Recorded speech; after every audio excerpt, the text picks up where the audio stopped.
فهمنا اللهم لا سهل إلا ما جعلته سهلا وأنت تجعل الحزن إذا شئت بأمرك سهلا. Para jamaah yang dimuliakan Allah,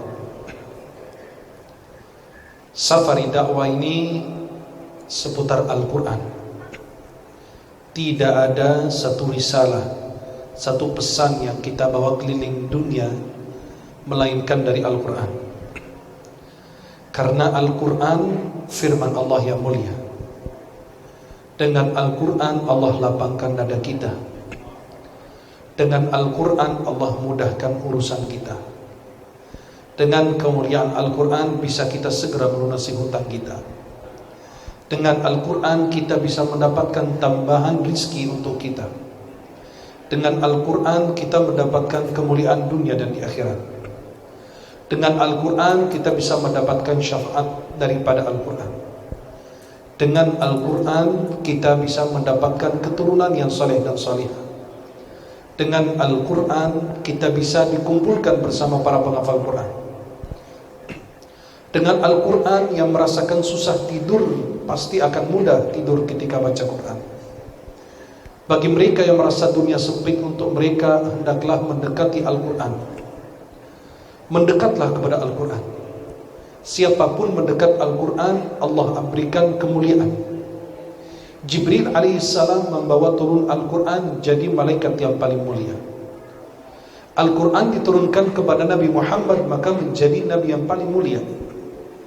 Al-Quran diturunkan di bulan Ramadan, menjadi bulan mulia, bahkan satu-satunya bulan yang disebut dalam Al-Quran. Secara langsung Allah berfirman, شهر رمضان الذي أنزل فيه القرآن هدى للناس وبينات من الهدى والفرقان. Pada bulan Ramadan Allah turunkan Al-Quran. Jadi bulan yang paling mulia bulan Ramadan, karena Al-Quran diturunkan di dalamnya. Lailatul Qadar, jadi malam yang paling mulia karena Al-Quran. Inna anzalnahu fi lailatul qadr wa ma adraka ma lailatul qadr lailatul qadri khairum min alf shahr tanazzalul malaikatu war ruhu fiha biizni rabbihim min kulli amr salamun hiya hatta matla'il fajr. Jadi Al-Quran ini, siapapun mendekat dengan Al-Quran akan menjadi mulia. Jibril mulia karena bawa Al-Quran. Nabi mulia karena diturunkan kepada Al-Quran. Ramadan menjadi bulan mulia karena Al-Quran. Malam Lailatul Qadr menjadi malam mulia karena Al-Quran diturunkan di Lailatul Qadr. Para penghafal Quran menjadi orang-orang mulia. Dalam Musnad Imam Ahmad, ahlullahi wa khassatuh. Dalam Musnad Imam Ahmad dijelaskan oleh Nabi SAW, para penghafal Al-Quran ini adalah keluarga Allah dan pilihannya. Orang yang dipilih oleh Allah untuk diberikan menghafal Al-Quran. Al-Quran ini nikmat, tidak ada yang bisa merasakannya kecuali para penghafal Quran. Tidak ada yang bisa tahu rasa makanan kecuali mereka yang pernah makan makanan tersebut, yang pernah merasakannya. Kalau saya mau cerita tentang rasa, tidak bisa. Tidak bisa diungkapkan secara lisan atau tulisan. Harus kita sendiri yang merasakan. Coba kalau kita punya Al-Quran, tidak perlu pegang Quran. Ada di dalam dada kita. Ada di dalam hati kita. Maka para penghafal Quran tidak perlu pegang Quran, karena sudah ada dalam hatinya. Mau baca Quran kapan aja aman. Para penghafal Quran dulu ketika perang Uhud, kan umat Islam kalah karena mereka melanggar perintah Nabi. Para pemanah itu, kalau kalian insya Allah haji dan umrah, biasa jamaah ziarah ke Gunung Uhud. Di situ ada jabal namanya Jabalur Rumah, gunung para pemanah. Di situ mereka melanggar aturan Nabi, perintah Nabi. Kata Nabi, jangan turun dari gunung walaupun kalian melihat kami udah menang. Akhirnya mereka subhanallah, pas melihat pasukan udah ini, oh kita menang, mereka turun, langgar. Ternyata pada saat mereka turun, Khalid bin Walid belum Islam. Beliau pas di belakang gunung lihat, wah ini pemanahnya nggak ada, udah turun. Pada gembira dengan harta rampasan. Langsung beliau dari belakang dan menghabisi mereka. Maka Nabi SAW mengubur 1-2 orang di kuburan yang sama karena darurat. Maka boleh mengubur 1-2 orang, 3 orang dalam satu kuburan yang sama, liang lahat yang sama karena darurat. Bukan karena begitu, tidak, karena darurat. Jadi Nabi SAW nanya, siapa yang hafalannya lebih banyak Al-Quran? Si A ini hafalannya lebih banyak, didahulukan. Si B ini hafalan berikutnya di belakang. Dan seterusnya. Maka coba lihat, ketika meninggal juga dimuliakan. Di kuburnya bukan di belakang, tapi di depan. Maka para jamaah yang dimuliakan Allah, coba terakhir kali kita baca Quran, kita rindu kepada Al-Quran. Kita baca Quran ini pada saat ada tahlilan, yasinan, ada yang meninggal. Nunggu orang meninggal dulu baru baca Quran. Betul? Halo? Halo? Masih hidup enggak? Alhamdulillah. Iya, kalau enggak anak bacain yasin aja sekalian. Biar enggak usah bolak-balik. Kayak ada nenek-nenek lagi ziarah ke salah satu keluarga, orang tua dari anak tersebut meninggal dunia. Dia takziah. Pas lagi mayat di rumah, lagi takziah. Pas keluar dari rumah, di salah satu kamar anaknya almarhum lagi sakit juga. Nampaknya udah penghabisan juga. Kata nenek, itu apa? Ya udah sekalian aku takziah ini biar nggak usah bolak-balik lagi. Nah, biar kalau meninggal aku nggak usah kesini lagi, sekalian aku takziah ini. Maka terakhir kali antum buka Al-Quran karena rindu Quran. Dulu sahabat Nabi itu tidak pernah lepas dari Al-Quran. Sampai ulama ditanya, ya Syekh, bagaimana para salaf dengan Al-Quran? Kata beliau, para salaf dengan Al-Quran sama dengan kita bersama handphone. Ya salam. Pernah nggak kita lepas dari handphone? Kita ketinggalan handphone di rumah, apalagi yang sudah nikah, balik lagi. Ketua KPK kalau disita tuh handphone dibuka, ternyata ada chatnya, obrolannya dengan, aduh bahaya ini.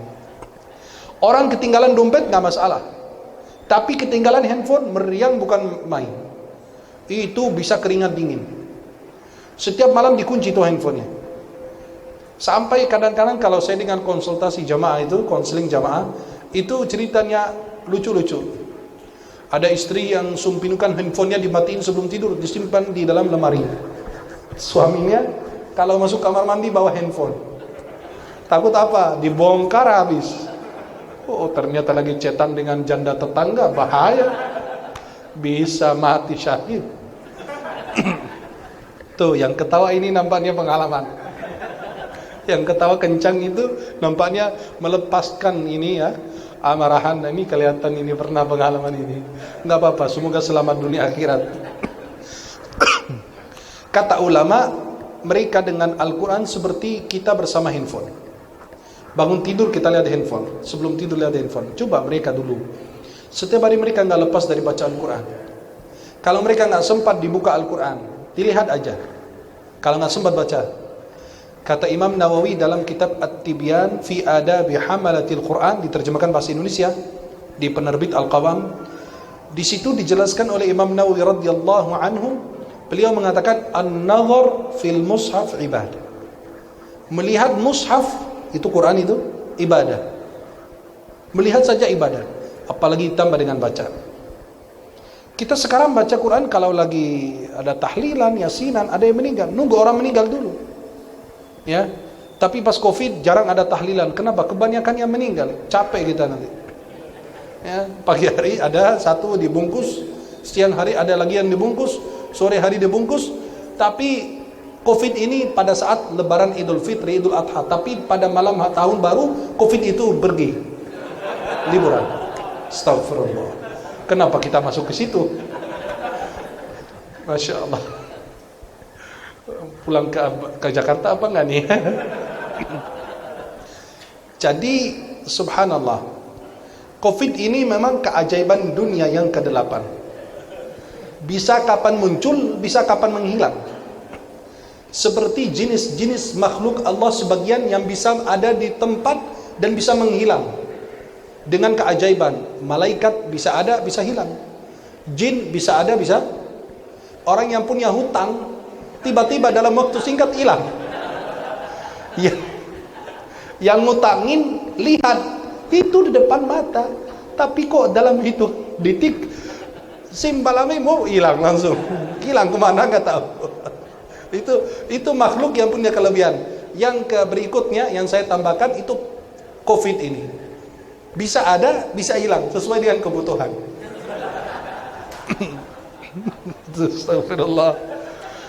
Maka subhanallah, pada saat Idul Fitri muncul dia kayak jin ifrit menakutkan. Pada saat Idul Adha muncul lagi. Pada saat Ramadan muncul lagi.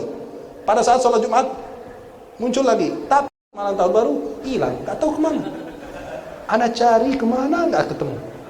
Sampai saya dari Jakarta ke sini mau cari dia nggak ada juga ternyata. Subhanallah, itulah kelebihan daripada COVID yang tidak jelas nasab keturunannya ini. Para jamaah yang dimuliakan Allah, jadi kita kembali Al-Quran lebih bagus, obat untuk kita, yang insya Allah kita dapat selamat dunia akhirat karena Al-Quran. Kadang-kadang kita punya waktu baca Quran dan Masya Allah khusyuk ketika baca Quran. Dan kadang-kadang ada kesempatan baca Quran tapi masih malas juga. Masuk acara tahlilan yang kesempatan satu-satunya dia bisa baca Quran satu surat walaupun Yasin, tapi pas masuk tahlilan, pas pulang bawa tentengan. Masya Allah, itu keajaiban. Astagfirullah. Itulah dia punya kesempatan ikut baca surat Yasin walaupun satu surat yang diulang-ulang, dan sampai sekarang bertahun-tahun nggak hafal-hafal juga. Ada orang yang hafal Yasin panjang, ada orang yang hafal Yasin pendek. Ini masuk tahlilan, kesempatan ngaji baca Yasin, tapi pas duduk langsung, pas pulang ada tentengan. Itu Masya Allah berkat dan berkat. Jadi saking kita sibuk hafal Yasin bukan yang panjang tapi yang pendek. Yasin wal Qur'anil Hakim innaka laminal mursalin ala siratal mustaqim siratal ladzina an'amta 'alaihim ghairil maghdubi 'alaihim waladdallin. Amin. Shadaqallahul azim. Tutup Quran.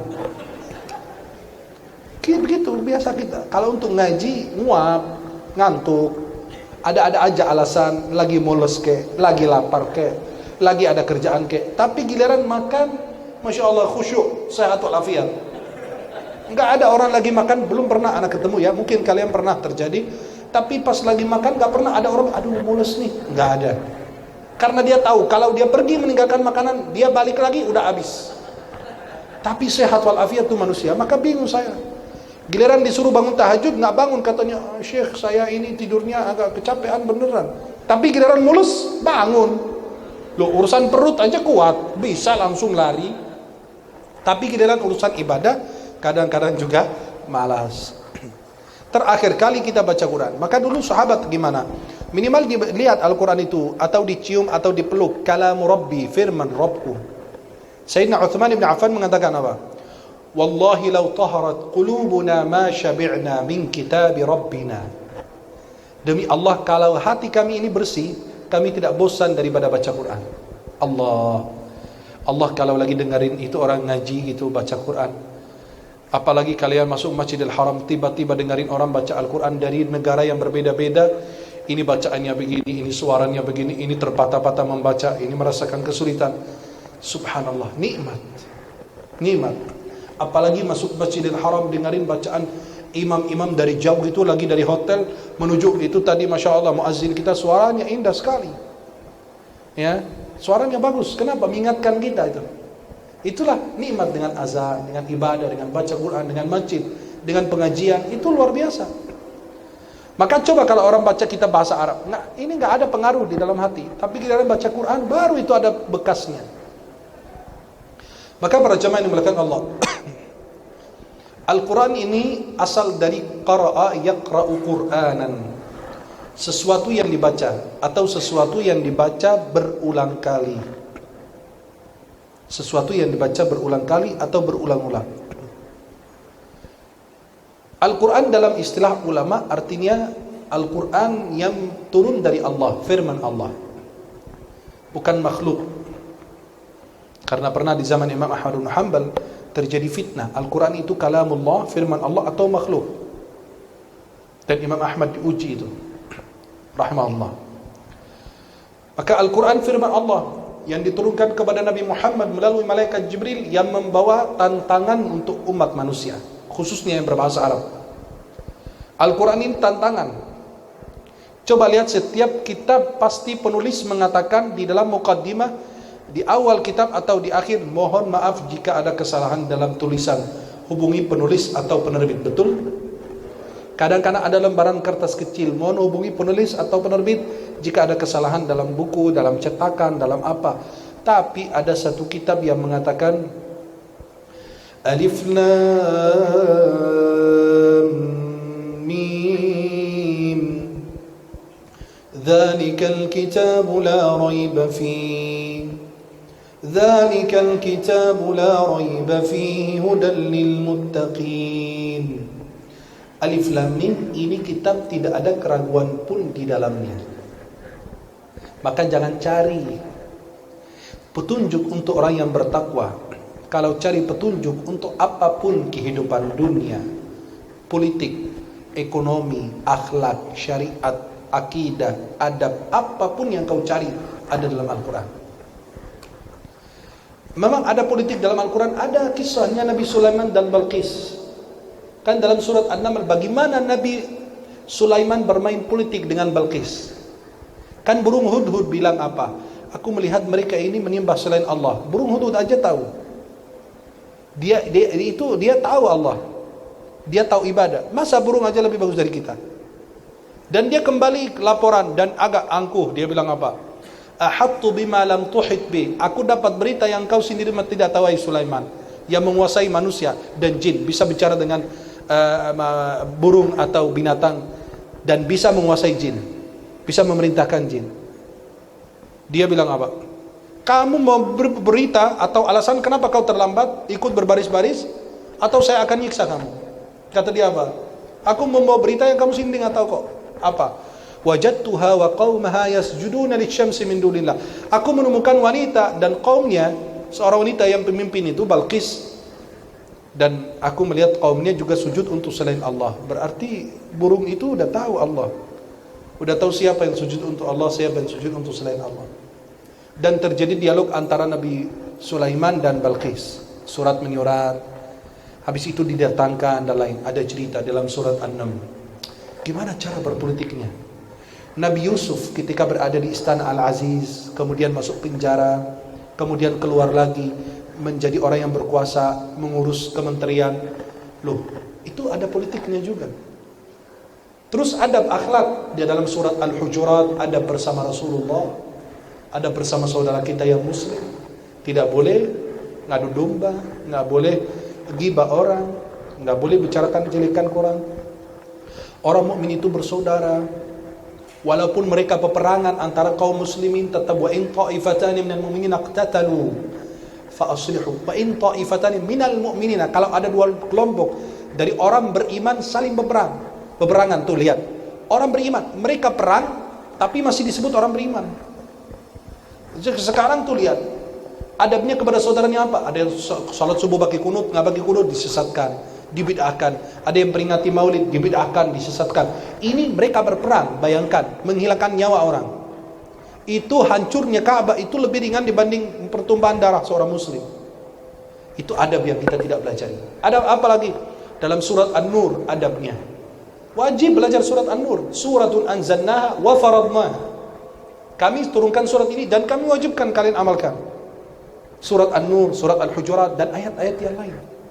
Itu ada adab. Terus ada akidah berbicara di banyak surat. Ada kisah di surat Al-Baqarah, kisah di surat Ali Imran, kisah di banyak. Setiap surat Al-Quran ada kisahnya, ada pelajarannya, ada hikmahnya. Umat-umat terdahulu apa yang terjadi pada mereka, dan mereka yang murka, dan mereka yang melawan, mereka yang durhaka kepada seorang rasul dan lain sebagainya. Itu semua dicantumkan dalam Al-Quran. Tapi kita jarang baca. Coba pernah nggak kita duduk gitu merenung surat Al-Fatihah gitu? Bismillahirrahmanirrahim, dengan menyebut nama Allah. Ar-Rahman, Ar-Rahim, kok artinya sama tapi kenapa diulang lagi? Ar-Rahman, Ar-Rahim kan artinya sifat kasih sayang, dua-duanya. Coba kalau pernah merenung, kita berpikir, karena kita sibuk dengan tuh handphone itu 24 jam baca WA, gak bosan. Tapi kita suruh baca satu surat, bosan, ngantuk, ada-ada aja alasannya. Kenapa Allah bilang Ar-Rahman terus diulang lagi Ar-Rahim? Kan dua-duanya artinya sifat kasih sayang. Kalau diteliti lagi, Ar-Rahman sifat kasih sayang Allah secara umum diberikan kepada orang mukmin dan orang kafir. Buktinya orang kafir masih dikasih minum dan makan, hidup, padahal dia menyembah selain Allah. Halo? Masih hidup? Ar-Rahim itu Ar-Rahman, sifat kasih sayang Allah secara umum diberikan kepada orang mukmin dan orang kafir. Tapi Ar-Rahim lebih dalam lagi. Apa? Sifat kasih sayang Allah secara khusus diberikan kepada orang beriman berupa hidayah Allah di dunia dan surga Allah di akhirat. Coba lihat. Kalau kita mendalami lagi, Alhamdulillahi Rabbil Alamin. Alhamdu asal dari hamada, ha mim dal, pujian. Kalau dibacanya hamada pakai ha, maka orang harus perjelas kalau baca Al-Fatihah. Alhamdu pujian. Kalau alhamdu pakai ha, kematian. Batal sholat kita. Nauzubillah. Kan dalam kamus bahasa Arab, ha mim dal itu hamada artinya kematian bagi Allah. Nauzubillah. Tapi kalau dibaca alhamdu asal dari hamada, pujian. Terus kenapa ada al? Al itu dalam bahasa Arab istighraq, menyeluruh. Artinya apa? Seluruh pujian lillahi rabbil alamin. Lillah rabbil alamin. Rabb itu siapa? Pemilik, pengatur.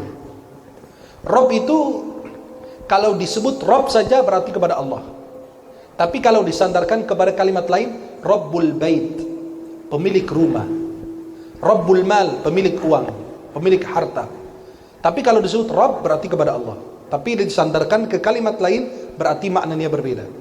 Al-Alamin bentuk jamak dari kalimat alam selain Allah, itu disebut alam. Alhamdulillahi Rabbil Alamin. Ar-Rahmanir Rahim. Tadi kita jelaskan. Maliki Yaumiddin. Ada dua qiraat. Qiraat yang kita baca tadi dalam salat dan kita baca di umum di Indonesia. Ar-Rahmanir Rahim, Maliki Yaumiddin, itu qiraat Hafs an Asim yang kita bisa baca.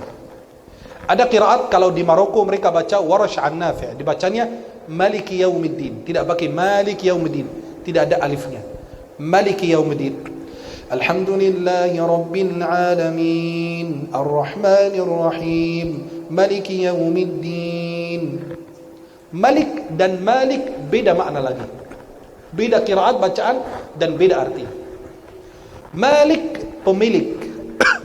Ada orang pemilik, punya harta tapi nggak punya kekuasaan. Berarti dia nggak bisa mengatur, tapi dia bisa memiliki sesuatu. Tapi kalau dibacanya Malik berarti raja.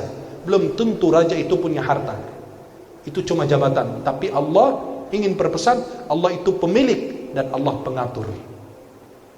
Allah itu pemilik manusia dan alam semesta, dan Allah itu pengatur.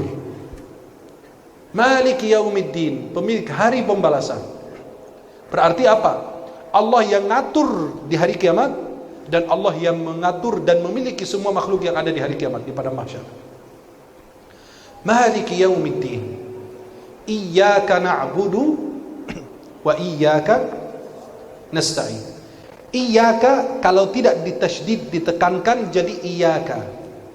Iyyaka itu artinya sinar matahari, artinya berubah lagi jadi batal salat. Iyyaka tanpa iyyaka artinya apa? Sinar matahari. Hanya kepada sinar matahari kami menyembah, dan hanya kepada sinar matahari kami mohon pertolongan. Maka kita selalu bilang perbaiki Al-Fatihah karena rukun dalam salat. Jika tidak benar, salat kita tidak sah. Bayangkan kalau antum salah baca Al-Fatihah sudah puluhan tahun sia-sia. Pas lihat buku catatan, lah kok nol semua? Kata malaikat, bukan urusan saya. Kamu ini punya guru di mana-mana banyak, tapi mau ngajinya lewat YouTube. Lewat Ustadz YouTube. Ya, banyak anak-anak muda ngaji baca Quran berantakan tajwidnya. Antum ini terpengaruh dari suaranya, tapi kalau kita penilaiannya beda. Di acara Hafiz Indonesia itu, RCTI itu, Tahun 2020 saya sama Syekh Ali Jabir almarhum. Karena banyak kegiatan, jadi dapat cuma sebentar di akhir acara Hafiz Indonesia 9 episode, karena memang saya ada rucu dakwah dan kadang-kadang saya keluar negeri. Jadi 2 tahun berturut-turut anak-anak yang gak lulus itu yang hafal 30 juz. Bayangkan, pemenang juara cuma hafal 5-6 juz. Yang hafal 30 gak lulus. Berarti bukan dari jumlah hafalan, tapi dari kualitas bacaan, dari tajwid. Mungkin antum terpengaruh, wah suaranya mantul, mantap, ajib. Tapi menurut saya suaranya bagus, tapi tajwidnya berantakan. Karena saya menilai dari apa? Panjang pendeknya wakaf ibtida, di mana dia berhenti, di mana dia mulai. Kalau dia berhenti di tempat yang tidak tepat, berarti dia nggak paham tajwid. Antum coba terpengaruh dari irama suara. Padahal irama itu belakangan, terakhir. Yang kita mikirin adalah hafalan dengan kuat, mutkin, dan bacaan yang tepat. Dia lagi baca, fawailul lil musallin alladzina hum an salatihim sahun. Berarti dia kurang tepat. Kenapa? Kalau dia baca fawailul lil musallin, celaka bagi mereka yang salat. Waduh, ngapain kita salat? Tapi kalau disambung itu lebih bagus. Kalau saya berhenti fawailul musallin karena kehabisan nafas, boleh, tapi diulang lagi. Fawailul lil musallin alladzina hum an salatihim sahun. Jadi sempurna maknanya. Celaka bagi mereka yang menunda-nunda waktu salatnya. Jadi beda makna lagi karena disambung kalimat 2 ayat. Kalau baca Al-Baqarah, baca innallaha la yastahi, lalu berhenti, itu salah. Kenapa? Sesungguhnya Allah tidak malu, itu enggak boleh. Baca ayat ma arsalna mir rasul, kami tidak mengutus rasul manapun. Lah, berarti Anda menghilangkan semua para nabi dan rasul. Itulah yang kita bilang. Iyyaka na'budu wa iyyaka nasta'in.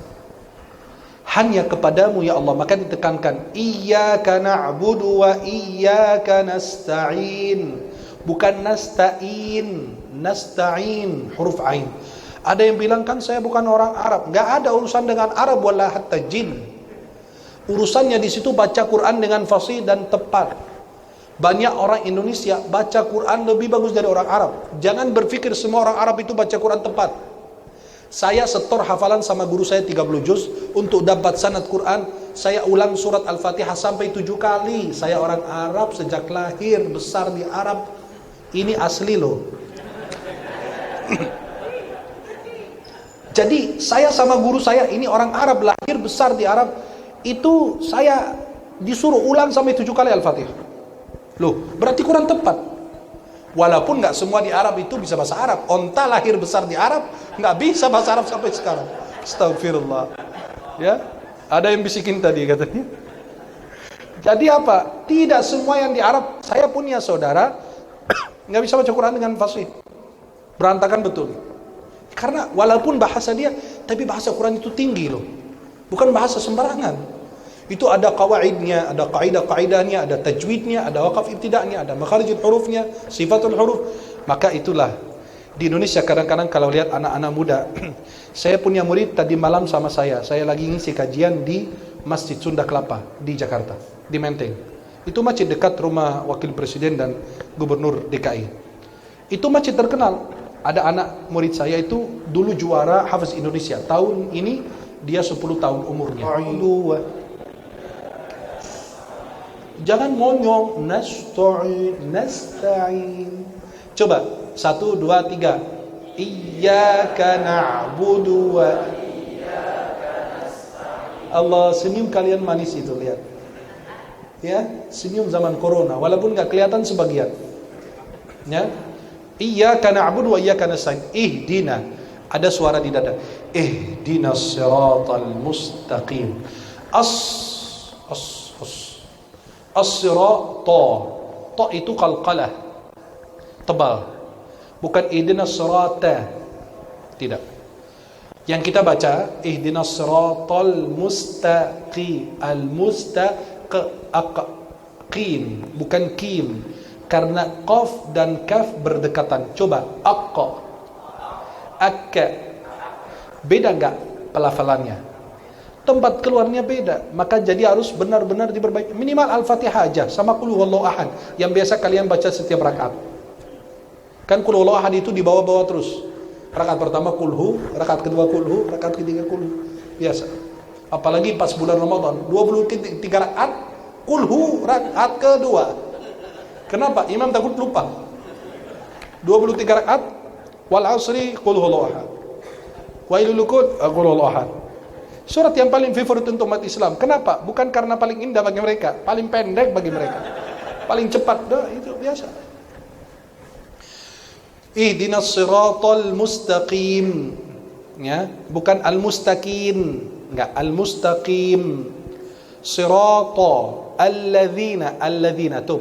Kalau bilang allazina beda dengan alladzina, za.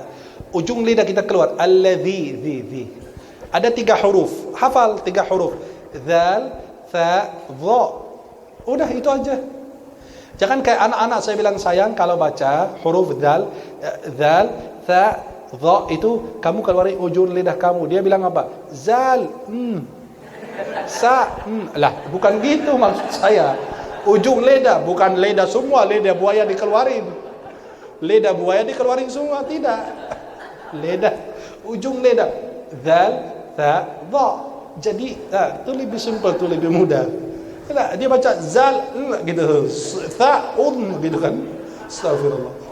Siratal ladzina an'amta. Perhatikan banyak orang baca an'amta. Hati-hati, karena itu jadi hamzah. Itu ain. An'amta alaihim. Bukan alaihim, alaihim. Latihan insyaallah bisa kok. Latihan sehari 50-100 kali, udah 50 kali, 100 kali, insyaallah bisa kok. Sambil jalan dari masjid ke rumah, tha. Latihan bolak-balik ke rumah. Tha, orang kirim assalamualaikum, waalaikumsalam, tha. Enggak apa-apa dianggap orang gila. Enggak masalah. Tapi gila dalam kebaikan, lagi murajaah hafalan. Jelas? Ya, siratal ladzina an'amta alaihim ghairi, bukan ghairi, ghairil maghdubi alaihim waladdallin. Nah, coba perhatikan. Maka para jamaah Al-Quran itu benar-benar nikmat. Ya Allah, tunjukkan kepada kami jalan yang lurus. Coba kita jelasin ini. Ihdinas siratal mustaqim. Ya Allah, tunjukkan kepada kami jalan yang memang kalian belum sampai jalan yang lurus. Kita kan Islam, harusnya kan udah jalan lurus. Mau kemana lagi? Mau nabrak rumah janda? Ini kan udah siratal mustaqim. Kita berada dalam Islam siratal mustaqim. Kata orang kafir apa? Tuh umat Islam kasihan, katanya agamanya benar tapi dia belum menemukan siratal mustaqim. Loh, kenapa? Katanya ya Allah, tunjukkan kepada kami siratal mustaqim. Salah, dia enggak paham bahasa Arab. Ihdina asal dari hidayah. Hidayah itu ada 2. Hidayah, ya Allah, coba perhatikan, biar hafal. Jangan kalau orang ketemu kita debat dalam agama kita enggak paham. Berantakan akidah kita. Jadi ihdina, hidayah itu ada 2. Hidayah, ya Allah, tunjukkan aku jalan yang lurus. Hidayah kedua, ya Allah, tetapkan aku berada di atas jalan yang lurus sampai akhir hayat.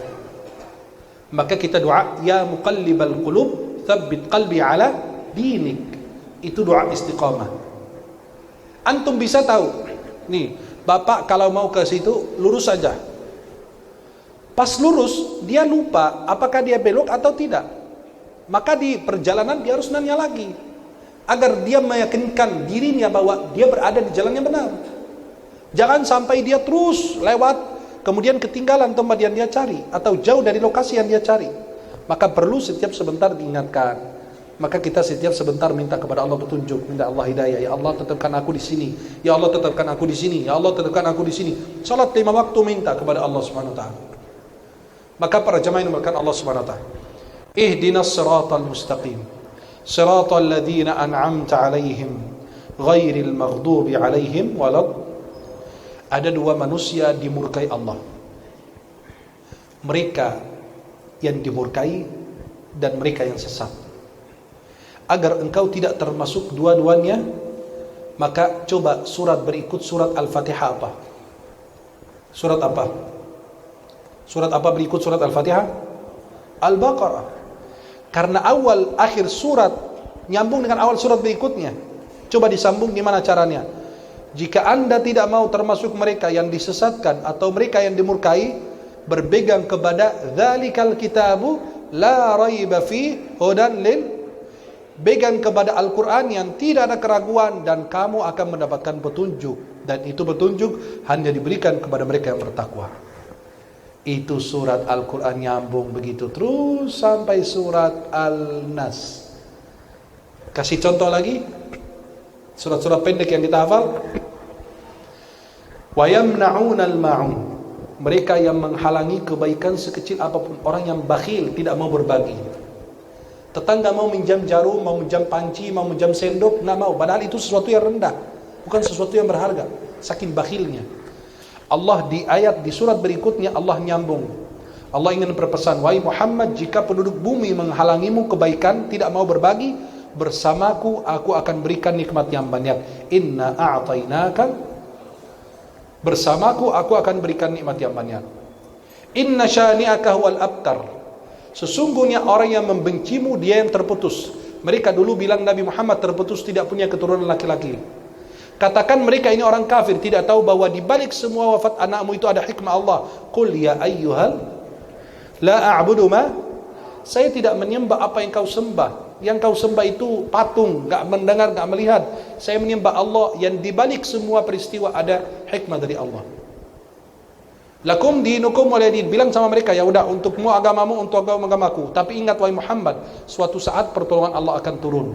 Idza jaa nasrullahi wal, apabila pertolongan Allah turun dan Fathu Makkah tahun 8 Hijriah, maka kamu bersyukur kepada Allah. Tapi ingat, fasabbih bihamdi rabbika wastaghfirhu innahu kana tawwab. Kalau engkau dapat kemenangan, keberhasilan, jangan sombong, bertasbih, memuji Allah dan juga mohon ampun. Karena Allah menerima semua taubat kecuali orang berikut ini. Tabbat yada abi lahabin wa, dia tidak akan diterima taubat. Dikatakan surat Al-Lahab, surat Al-Masad, tabbat yada ini turun 10 tahun sebelum matinya Abu Lahab, tapi dia enggak berubah. Berarti mukjizat bahwa Al-Quran itu dari Allah. Kan dia bisa menentang Nabi Muhammad. Kamu bilang aku di neraka sama istriku, ya udah aku masuk Islam. Tapi dia enggak ucapkan sampai dia mati. Berarti Al-Quran itu mukjizat. Fi jidiha hablum mim masad, di leher istri Abu Lahab itu ada tali dari api. Loh, gimana ada tali dari api? Jangan membayangkan. Qul huwallahu ahad, katakanlah Allah Maha Esa. Dalam zat, sifat, perbuatan Allah punya aturan. Allahu ahad, bukan Allahu wahid. Wahid itu bisa menjadi itsnain, bisa menjadi thalatha, satu menjadi dua, tiga dan seterusnya. Tapi kalau Allah ahad, putus. Maha Esa dalam zat, sifat, perbuatannya, udah selesai. Maka lebih tepat pakai ahad daripada pakai wahid. Kenapa? Kalau wahid bisa jadi itsnain, bisa jadi naik menjadi thalatha dan seterusnya. Maka perlu kita mendalami Al-Quran, mendekati Al-Quran, mencintai Al-Quran. Bagaimana tugas kita terhadap Al-Quran? Yang pertama, membaca Quran. Yang pertama apa? Yang kedua, memahami. Sesuatu yang dibaca perlu dia pahami. Membaca, yang kedua memahami, yang ketiga menghafal. Orang kalau sering baca Quran hafal sendiri kok. Yang keempat, kalau sudah hafal Quran perlu diamalkan. Yang kelima, kalau sudah mengamalkan, berdakwah dengan akhlak Al-Quran. Nabi bersabda dalam Sahih Bukhari, khairukum man ta'allama al-Qur'ana wa 'allamah. Sebaik-baik kalian yang belajar Al-Quran dan mengajarkannya. Ayo kita mengakhiri dengan membaca surat Al-Fatihah. Ikuti bacaan saya, mudah-mudahan bisa kita memperbaiki sedikit demi sedikit, insyaallah sedikit demi sedikit insyaallah akan kita bisa menyempurnakan bacaan kita. Amin ya rabbal. A'udzu billahi minasy syaithanir rajim.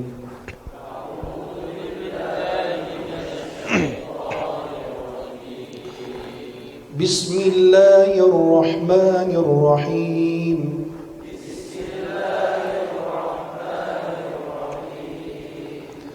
Alhamdulillahi Rabbil Alamin.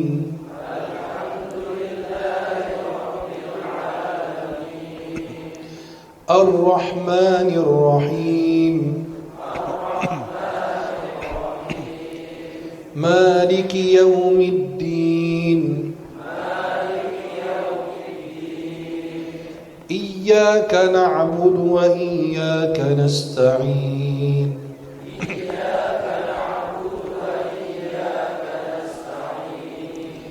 اهدنا الصراط المستقيم صراط الذين أنعمت عليهم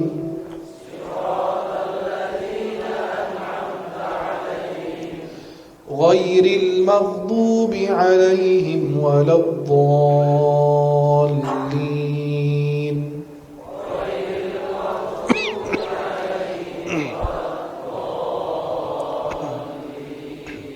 Coba perhatikan, saya baca sendiri, coba diperhatikan pelafalannya.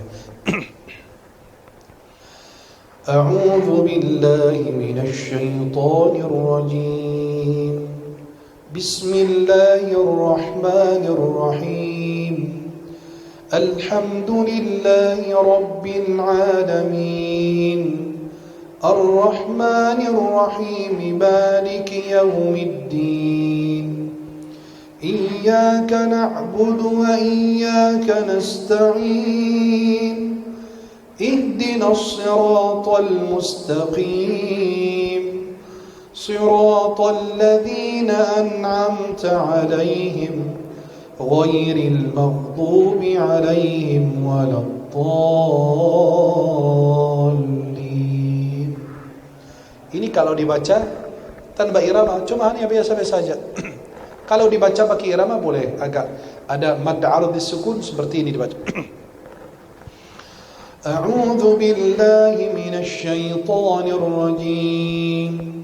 Bismillahirrahmanirrahim.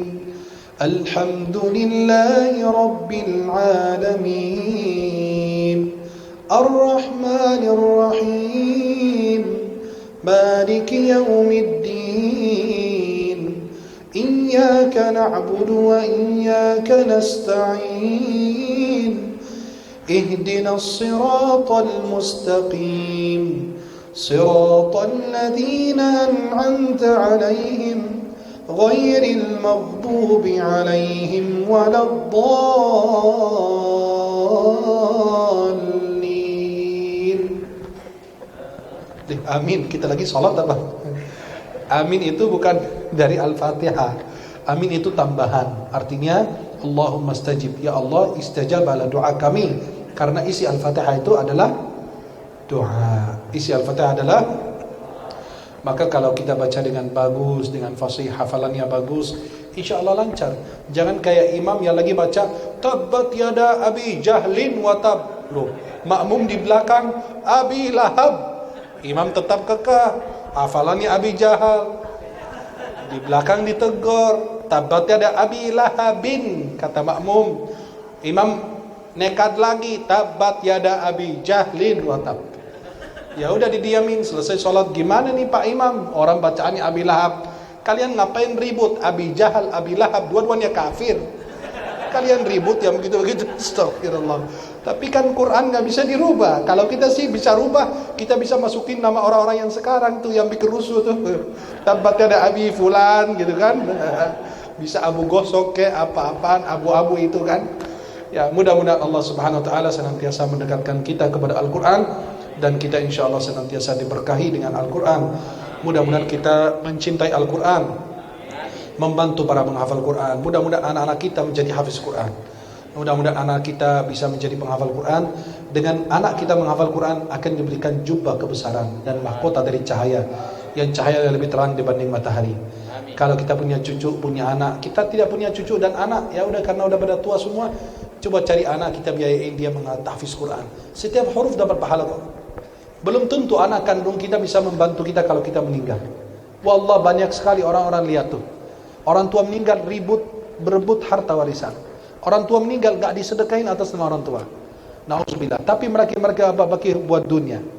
Maka mumpung kita masih hidup bisa kita bantu. Apa anak kita, cucu kita atau anak orang lain yang sedang menghafal, karena setiap huruf dia kita mendapatkan pahala dari Allah.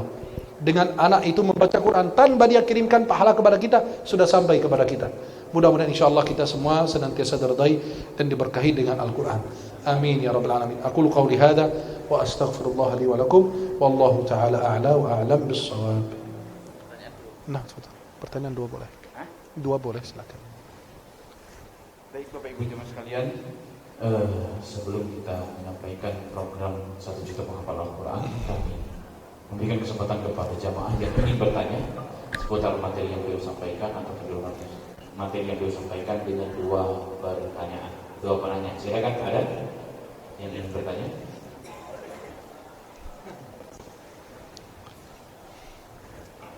Assalamualaikum warahmatullahi wabarakatuh. Waalaikumsalam. Ismail Syekh. Alhamdulillah, tamam. Barakallah fik. Alhamdulillah. كنت تعلم في الأزهر؟ الأزهر.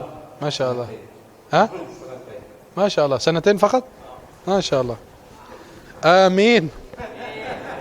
Beliau lagi berdoa. Nah. Tadi ada penjelasan tentang Imam Ahmad bin Hanbal. Nah. Ketika ditanya tentang Al-Quran. Al-Quran itu makhluk. Saya juga pernah di sini Syekh, ada yang menyatakan kalau Al-Quran itu makhluk. Waduh. Karena di Batam Ifrit itu.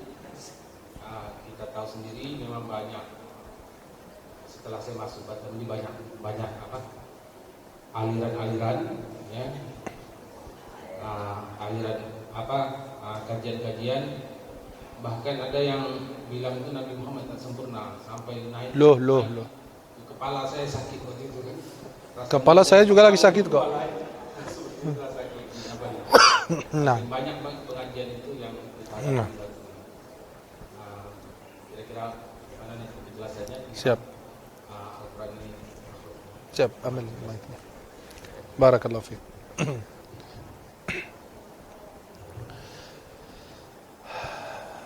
Pertama, Al-Quran itu kalamullah. Itu aqidah Ahlussunnah wal Jamaah. Dan ini pendapat Imam Ahmad bin Hanbal dan ulama lain dari zaman Imam Ahmad sampai sekarang dan sampai hari kiamat. Al-Quran kalamullah, bukan makhluk. Gini, pertanyaannya, apakah Nabi sudah menyampaikan risalah belum? Sudah Nabi enggak menyampaikan risalah? Utusan Allah sudah disampaikan oleh Nabi belum? Sudah kan? Karena di antara sifat wajib Rasul adalah tabligh, menyampaikan. Nabi sudah sampaikan? Sudah. Sudah sempurna? Sudah. Tuntas? Sudah. Pernahkah dalam ajaran Nabi mengajari kita bahwa Al-Quran itu makhluk? Tidak pernah. Maka kalau kita mengada-adakan sesuatu itu, berarti kita menyebut Nabi khianat. Karena sesuatu yang disimpan Nabi tidak disampaikan itu khianat. Sedangkan itu tidak. Maka itu membantah apa yang disampaikan orang tersebut. Al-Quran itu kalamullah. Kalau dia tidak meyakininya silakan, tapi dia bukan orang Islam. Harus dijelaskan, harus difahami. Ya, itu biasa, itu pemahaman-pemahaman sebagian kelompok di luar Islam. Ya, itu yang pertama. Yang kedua, berkaitan dengan Nabi tidak sempurna. Itu ada buaya yang muncul kemarin itu kan? Buaya. Itu dia bilang Islam tidak sempurna. Itu musibah besar. Allah sendiri yang menyempurnakan Islam. Memang ada dalilnya? Ada. Kalau dia bisa ngaji Quran, nggak tahu dia baca Quran nggak? Allah berfirman, Al-yawma akmaltu lakum dinakum wa atmamtu alaikum ni'mati wa raditu lakumul islam dina. Pada hari ini aku telah sempurnakan agama kalian. Allah sendiri yang mengatakan. Kalau dia bilang Islam tidak sempurna berarti dia menuduh Allah. Kalau menuduh Allah berarti dia kafir. Kalau dia benar-benar faham. Kalau dia bilang Nabi tidak merasa dirinya sempurna atau benar, atau Nabi mengatakan nggak pernah bilang dirinya benar, salah. Dalam hadis Amr bin al-As dulu menulis hadis dari Nabi SAW. Kata orang Quraisy, ngapain kamu tulis dari Muhammad? Muhammad itu ada waktu senangnya, ada bahagianya, ada sedihnya, ada kesalnya. Masa semua yang diucapkan kamu nulis? Kata Amr bin al-As, aku mencatat apa yang disampaikan Nabi, takut lupa, takut hilang. Maka aku mencatatnya. Gara-gara orang Quraisy bilang begitu, ya udah saya nggak tahan. Saya tahan aja, saya nggak nulis lagi. Tapi suatu waktu masih juga penasaran, nanya kepada Nabi, ya Rasulullah, Kata orang Quraisy, kamu jangan tulis dari Muhammad apa saja yang kau dengar, karena dia ada sedihnya, ada senangnya, ada kesalnya. Kata Nabi apa? Uktub, tulis, demi Allah tidak ada yang keluar dari mulut saya kecuali kebenaran. Kan Allah berfirman, in huwa illa wahyun yuha. Nabi itu punya wahyu. Maaf, istrinya dituduh berzina, Nabi nggak berani ngomong karena belum ada wahyu. Berhari-hari Nabi menunggu wahyu. Akhirnya turun Jibril membawa 10 ayat dalam surat An-Nur membebaskan Sayyidah Aisyah dari tuduhan. Jelas? Ya, maka yang begitu kita tinggal berbanyak kajian-kajian, memberikan pencerahan, pemahaman yang sesuai ajaran Ahlussunnah wal Jamaah. Karena kalau tidak, pemahaman-pemahaman yang muncul itu, apa itu namanya buaya darat, apa buaya roti buaya ke, apa buya ke, apa kiai ke, apa syekh, apa habib, apa ustad, siapapun apa itu gelarnya, kita nggak peduli. Kita punya aturan dari Allah. Masa bodoh saja. Mau kamu pakai gelar syekh ke, mau pakai kiai ke, mau pakai habib ke, mau pakai buaya ke, atau buya ke, atau apa, tidak ada urusan. Kita tidak ada urusan dengan gelar. Buktinya dia panggil buaya, buya, tapi bodoh. Masa dia nggak pernah ngaji baca Quran? Masa dia bilang apa? Abu Hurairah ini menceritakan Rasulullah mencium istrinya dari bibirnya, dia apa ini? Loh, memang mana ada hadisnya? Silakan, saya bilang. Ya, saya kemarin pas lagi di daerah beliau itu, kata jamaah, gimana sih kalau ketemu buaya? Siap, anak ketemu buaya. Tapi manggil media semua, biar kita permalukan dia. Saya nggak usah bawa kitab kok, langsung kita debat. Tapi kalau dia ini harus minta maaf di depan umum. Tapi itu perlu persiapan. Kenapa? Biar membuka untuk wawasan masyarakat bahwa hati-hati dengan manusia seperti itu. Tapi sayang sekali diundang ke tempat-tempat yang ini kan. Jadi luar biasa itu, ya. Maka insya Allah mudah-mudahan dengan antum dan guru-guru yang lain yang ada di sini bisa memberikan pencerahan, mempersatukan umat. Jangan hal-hal yang aneh. Jangan bahas hal-hal yang aneh gitu, ya. Kayak jamaah anaknya sama ustaz, kalau mayat meninggal kita azanin pakai azan subuh, hidup nggak? La ilaha illallah. Jangan ya aneh-aneh. Kalau mayat kan diazanin nggak pakai azan subuh, azan biasa. Tiba-tiba mayatnya diazanin as-salatu khairum minan naum. Hidup lagi nggak nih katanya? Kata ustadznya apa? Astagfirullah. Di mayat tiba-tiba dalam liang lahat, pas dikubur diazanin azan subuh. As-salatu khairum minan naum. Mayatnya berdiri lagi nggak ada ustadz? Kata ustadz apa? Yang hidup diazanin azan subuh nggak hidup, apalagi yang mati. Astagfirullahalazim. Seperti ada yang nanya sama saya, kan ada pertanyaan aneh-aneh, lucu-lucu. Syekh Ahmad mau nanya nih, ya silakan. Anda kirain pertanyaan serius tentang sholat ke, tentang baca Quran ke, tentang ibadah, tentang pernikahan, tentang apa? Enggak, malah nanya pertanyaan lucu.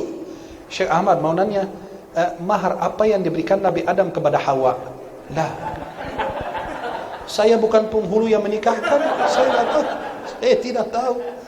Kamu nanya mahar apa yang diberikan Adam kepada Hawa? Ya Pak, saya bukan penghulu yang menikahkan. Saya nggak tahu dia catatannya apa di situ. Orang cuma mereka berdua doang.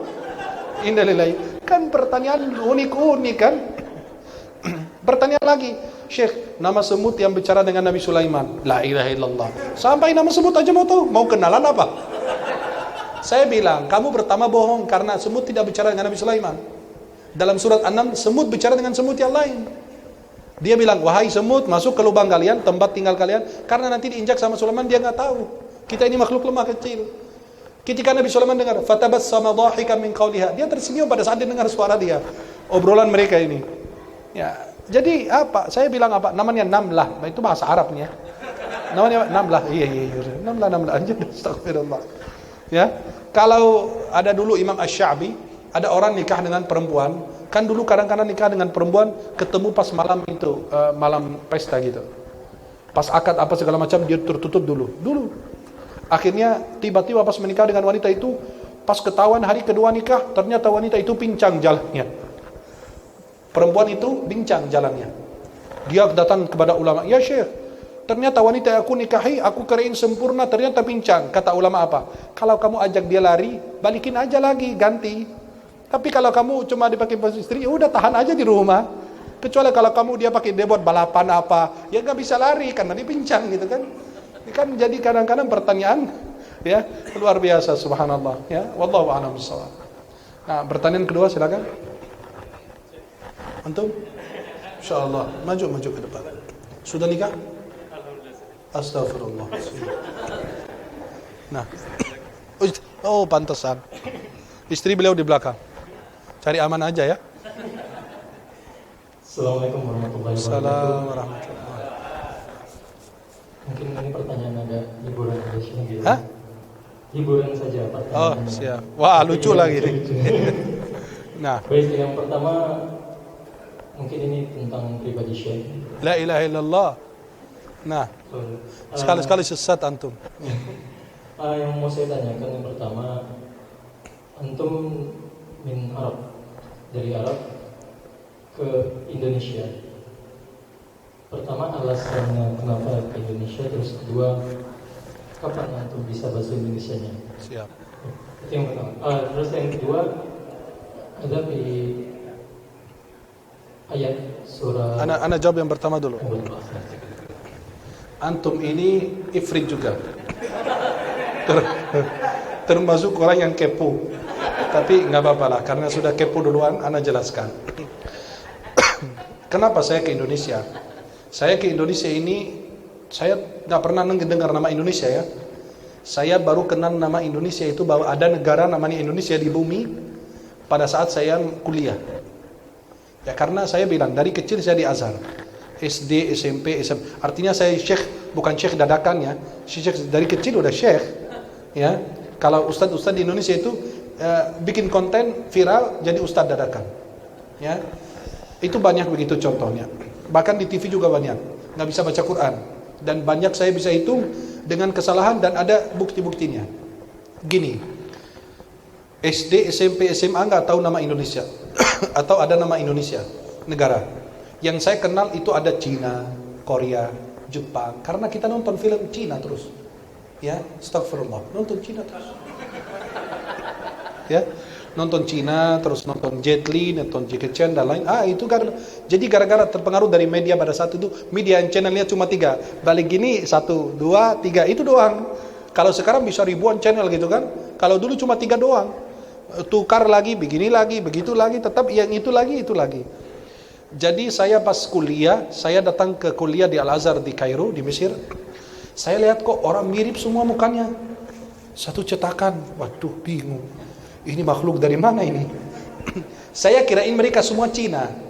Ternyata, min aina anta, saya perkenalkan. Dari mana kamu? Ana min Malaysia. Wah, kalau Malaysia mungkin. Min aina anta? Min Indonesia. Oh, saya baru kenal, Malaysia ada. Indonesia ada. Itu nama negara atau satu negara?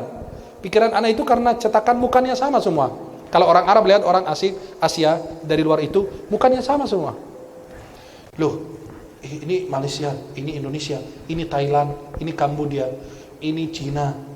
Loh, ini gimana? Bingung saya cara tandain mereka ini gimana. Kan jadi bertemanan dengan mereka. Baru saya ketemu, tiba-tiba pergi, ada orang lain lagi, mirip dengan beliau. Bingung saya. Loh, kok kamu baru pergi, kok balik lagi? Bukan saya, orang lain. Innalillahi. Apa saya tandain kamu pakai pisau gitu? Biar saya tandain ini fulan, namanya fulan. Lama-lama saya bisa mengenal dari wajahnya, dari wajah dan lain. Ini orang Indonesia, ini orang Malaysia dan lain. Selama di kuliah, saya kenalan dengan teman-teman dari Indonesia lebih banyak. Lebih banyak dari Indonesia. Ada 2 teman dari Turki, ada teman-teman dari Suriah, teman-teman dari Amerika, satu teman. Beliau itu syekh besar. Beliau itu sering ditampil di channel Iqra. Itu beliau berbahasa Arab hebat dan saya lupa namanya apa. Beliau itu syekh, masya Allah, berdakwah dengan bahasa Inggris. Dan saya kenal dengan beberapa teman dari beberapa yang enggak ribet gitu. Orang yang santai gitu, enak gitu, diajak ngobrol, selalu tersenyum, nggak kaku, nggak ini. Anak nggak suka begitu. Kalau orang kaku itu anak malas. Ketemu dia kayak ketemu malaikat maut. Atau kalau enggak ketemu dia ingat Allahumma inni a'udzubika minal khubuthi wal khaba'is. Karena bikin ribet gitu. Kita lagi pagi-pagi ingin belajar apa, ternyata mukanya kusut apa segala macam. Dia persoalannya susah. Jadi kalau kita mau hidup bahagia, usir orang yang membuat hidup kita rumit. Gitu aja. Usir. Maka akhirnya kenalan dengan orang Indonesia, kenalan dengan teman-teman pertama dari Palembang. Dari daerah Palembang, ya. Akhirnya saya kenalan, saya dekat dengan mereka, saya ke rumah mereka, mulai belajar dikit-dikit bahasa Indonesia apa, ya kata-kata gitu yang, tapi memang kacau balau, berantakan bahasanya. Ya, sekarang dibanding dulu itu luar biasa. Jauh. Saya kalau nonton ceramah saya kan pertama kali di Indonesia 2010. Saya 2011 ceramah di TVRI. Sampai produsernya takut. Gimana orang baru setahun di Indonesia bisa ngomong bahasa Indonesia? Bisa kacau nih acara. Akhirnya saya masih simpan acara sampai sekarang. Tapi kalau lihat bahasa saya dulu dengan sekarang lebih canggih dong. Oh, bukan main. Dulu pakai Asia, sekarang udah iPhone. Dulu kan premium pakai ini solar, sekarang udah pakai Pertamax. Lancar jaya. Jadi alhamdulillah dari teman-teman ini, akhirnya mereka bilang, gimana kalau antum dakwah di Indonesia? Waduh, Indonesia itu di sebelah mana sih gitu kan? Oh, ternyata saya naik pesawat, baru pertama kali kan naik pesawat, orang pertama kali naik pesawat, hatinya Masya Allah copot. Ya, saya duduk di pesawat, tiba-tiba pesawat lagi jalan, waduh, deg-degan anak. Anak maksimal naik mobil, naik keledai, naik kuda, naik onta. Ini naik pesawat, terbang lagi di udara berjam-jam. Akhirnya saya naik pesawat sampai ke Indonesia, transit lanjut ke Indonesia. Wah, ajib. Ini masih di bumi apa di luar angkasa ini? Teman-teman bilang, Masya Allah Indonesia ini negara luar biasa dengan Islamnya, ibadahnya, wanita semua tertutup, pakai jilbab semua. Itu kebayang anak dulu ya, pas di pesawat pramugari dari Indonesia, begini-begini, waduh, ya udah, jangan suuzon saya bilang. Pas lihat di pesawat, astagfirullah, ini kenapa begini? Dulu di Arab lihat tertutup, pas turun di bandara lihat ada lagi, astagfirullah, dilihat dosa, nggak dilihat rugi. Barang-barang susah, saya belum pernah lihat begitu. Akhirnya ya saya lihat-lihat, wah ini kok beda gitu kan. Akhirnya saya di Indonesia itu di Jakarta 3 hari, lanjut ke Palembang dakwah, kemudian kembali lagi ke Jakarta. Jadi saya tertarik karena saya pernah dakwah di Malaysia, tapi dakwahnya beda kan. Kita lebih senang menghibur, terhibur gitu, senang, ketawa dan lain. Kalau di sana mungkin karena beda bahasa ya, walaupun orang Malaysia bahasanya hampir sama dengan kita, tapi kadang-kadang mungkin ada perbedaan kosakata yang berbeda. Jadi mereka itu ketawa 1 menit kemudian. Saya ngomong 1 menit kemudian mereka ketawa. Mungkin karena bahasa saya beda dengan orang Melayu. Orang Melayu kalau ngomong di Malaysia lancar gitu. Seperti Uwas Abdul Samad. Karena beliau orang Melayu maka gampang menggunakan bahasa Melayu atau bahasa Malaysia. Jadi saya lebih senang saya berada di dimanapun sebenarnya dakwah, dimanapun bumi Allah, saya bertugas sebagai pelayan umat Nabi Muhammad. Jadi ketika saya di Indonesia, ya alhamdulillah senang bisa keliling. Hampir 85% Indonesia udah keliling saya. Mungkin kalian sendiri nggak pernah keliling ke tempat-tempat itu. Tapi alhamdulillah dengan izin Allah saya bisa. Sudah, alhamdulillah. Dari bisa bahasa Indonesia itu dari Mesir, tapi sedikit sekali dan masih kacau. Saya perbaiki bahasa ketika ketemu setiap orang, ngobrol, lama-lama perbaiki bahasa saya. Awalnya saya lihat orang kalau saya ngomong ketawa. Ya, jadi ada kesalnya, ada senangnya dia bisa perbaiki bahasa saya. Ya, tapi kesalnya kenapa? Seperti antum ini, kepo. Ya, wallahu taala alam bissawab. Silakan pertanyaan kedua yang serius. Terima kasih untuk jawaban yang pertama. Insyaallah. Untuk jawab pertanyaan yang kedua, ini di surat Tabat Yada Abi Lahab wa Tab, di baknya itu ada tasydid dan di situ qalqalah ada, juga. Ya. Qalqalah. Qalqalah huruf ba dan itu bertasydid. Ya, wa gunna miman thumma nunun syuddida. Mungkin ada sebagian dari kami yang paham dan mungkin juga dari saya kurang paham. Apakah itu dibacanya qalqalah ditekan baru dilepaskan atau langsung qalqalah? Nah.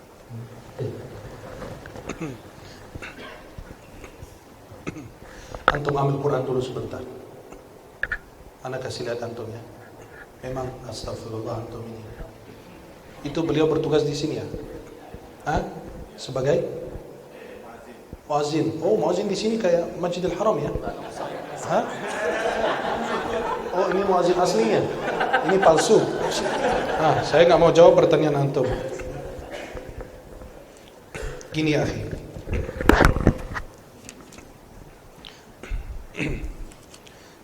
Coba antum lihat sini. Ada tasydid enggak? Mana tasydidnya? Oke, jelas. Dalam Tuhfatul Atfal ilmu tajwid disebut wa ghunna miman thumma nunan shuddida wa sammi kulla harfa ghunnatin bada. Jelas? Ini di gunnah dan di tajdid. Wa tab, seperti ini bacanya. Bukan ditahan. Wa tab, enggak ditahan, lepas. Kalau ditahan antum meninggal dunia. Ya?